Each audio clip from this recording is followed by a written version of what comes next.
بسم الله الرحمن الرحيم. الحمد لله رب العالمين، والصلاة والسلام على سيدنا ونبينا محمد وعلى آله الطيبين الطاهرين، واللعنة الدائمة الأبدية على أعدائهم أجمعين إلى قيام يوم الدين. السلام عليكم my sons and daughters ورحمة الله وبركاته.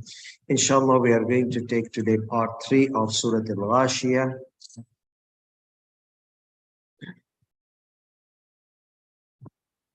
So let's recite this ayat. Bismillah ar-Rahman ar-Rahim. Rabbi shrah li sadri wa yassir li amri wahlul 'uqdatan min lisani yafqahu qawli.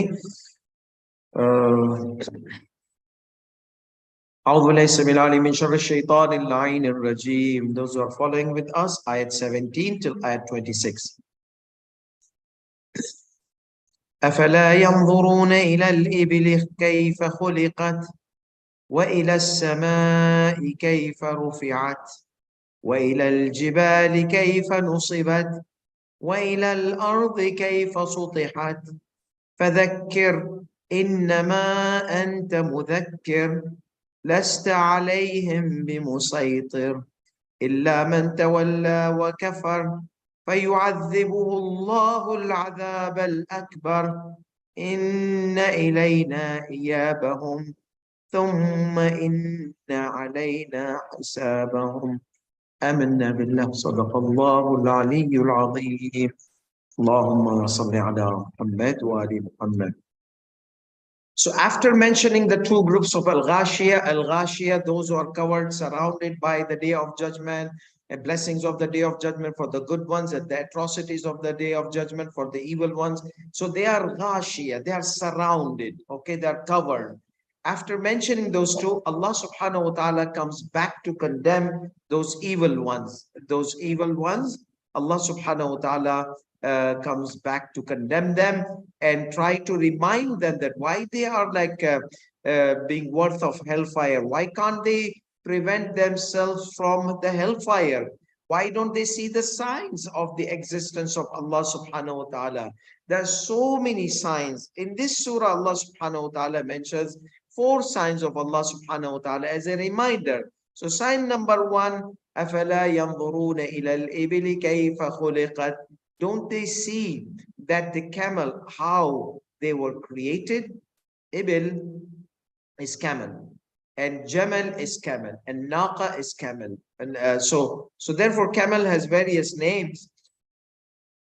So al-ibil is camel. So أَفَلَا يَنْظُرُونَ إِلَى الْإِبِلِ كَيْفَ خُلِقَتْ.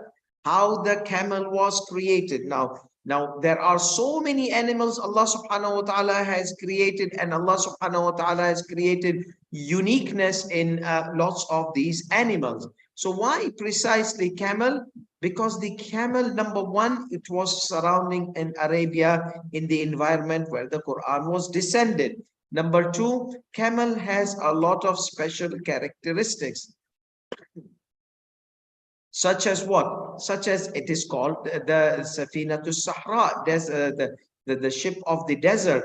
Why? Because Allah subhanahu wa ta'ala created in camel so many characteristics that can tolerate the thirst, tolerate the spikes. You know, desert plants are mostly from spikes and thorns. So when the camel, they eat, that their tongues are very strong. If I eat those spikes, I'll start bleeding. But the camel, they have that very strong tongue that can tolerate that the spikes and thorns, they don't plunge inside the tongue. Like for example, if the camel is eating that spiky and thorny plants, he will not say ouch, ouch, ouch, ouch, ouch, ouch, and you will not see blood coming out from his mouth. No, it's not going to happen like that, because the tongue of the camel is immune in a way that those spikes and thorns, they don't go plunge inside and they get stuck inside the tongue of the camel. SubhanAllah, like soft tissue, but these things cannot penetrate. It's like a very strong fiber, you see, that you cannot cut that fiber. Nowadays I've seen so many fibers they are making with this technology. You put pin inside, it does not penetrate. You put knife inside, it does not cut. It needs really extreme measures to cut that fiber. So if technology can made, Allah subhanahu wa ta'ala has made on the tongue of the camel. So desert thirst of desert tolerable, food of desert tolerable, lengthy distances of travel, desert tolerable, the quicksand kind of sands, they are tolerable. So this that the camel's hooves, they don't sink in the sand, they walk like float on the sand. That's why it's safina, floating. So the camels, they when they walk in the desert, they are like they're like a fish swimming in the water. So they have a smooth walk because of the padded, the way the hooves are, that they stay on the sand and they don't get sinked inside the sand. These are like a lot of amazing thing. Beside the hump and all these kind of things, every single, even the eyes of the camel, the ears of the camel, everything is made in a unique way that people could use in travel. Now, even the camel, like people mostly benefit from the meat and the milk of the cow and the goat. Okay, but goat, they cannot ride it. You cannot ride the goat unless if you have a child, you want to get the child ride the goat. That's something else. And cows, some people they ride or not, but the camel is ridden, camels eat, meat is eaten, camels milk is drunk, and even according to some fiqh, some of the jurisprudence of some of the Muslims, there are narrations about the urine of the camel. Now it is filthy, disgusting, but it is medicine for asthma. For many communities who are living in desert, they used to have this as a medicine. Like, remember, khamr is haram, but as a medicine, it is if the severe necessity, then alcohol as a medical purpose can be exempt. If there was no other solution, even though Imam Ja'far Sadiq alayhi salatu said that there is no cure for any disease Allah has kept in wine or in alcoholic beverages. However, hypothetically applying the rule, yes. So camel's urine is not impure, wine is impure. So, but however, it's just for the medical purpose. Some narrations are there. So therefore, even the urine is used for that medical purpose. A lot of benefits are there, and we cannot go on the counting the benefits. So don't they see the camel? How camel is different? If you say evolution, evolution, evolution, the camel should be like horse, like cow, like why this popped out as a unique animal with unique characteristics. So Allah subhanahu wa ta'ala could have said horse, could have said don't they see the horse? No, Allah chooses those animals which has very special characteristics, like camel and like spider and like bee, all these kind of some of the things which are very unique in its creation. So that's number one. Don't they look at the camel, how Allah subhanahu wa ta'ala created, how it has been created. Then number two, signs of Allah. وَإِلَى السَّمَاءِ كَيْفَ رُفِعَتْ. Now the heavens, how they are raised. Now what is the meaning of raised? Now you see the stars at night, you open your eyes, do they see falling on your head? So someone has lifted them in a way that they don't fall on the earth and destroy the earth. Someone has kept this gravitational forces with the gravity and all those kind of things, which these stars are uniquely circulating and surrounding all these celestial bodies in a very unique way in their systems, and they don't fall on earth. Even the meteors, they fall, once they touch the atmospheric cover, they start disintegrating and they start burning, and the ashes fall on the earth. So even how this atmosphere, Allah raised it as a protection for the people of earth. وَإِلَى الْجِبَالِ كَيْفَ نُصِبَتْ. And the mountains, how Allah subhanahu wa ta'ala has set them, how Allah has fixed them. Because the mountains, they are like the pegs of the earth. That means they keep the earth stable, and otherwise without the mountain, the earth would have crushed long time ago. So there are so many benefits of mountain keeping the earth fixed and stable. These are like super glues of the places of the crust of the earth. And then beyond that, when you go to the mountain area, you see the rain comes, and the mountains are distributors of the rain water. So the rain water goes all the way in a nice pattern to feed the community. So that is also something which Allah subhanahu wa ta'ala has made, the rain water serving the community. Because of if the whole earth was flat, it would have been drowned in water, or it would have stayed drowned in water.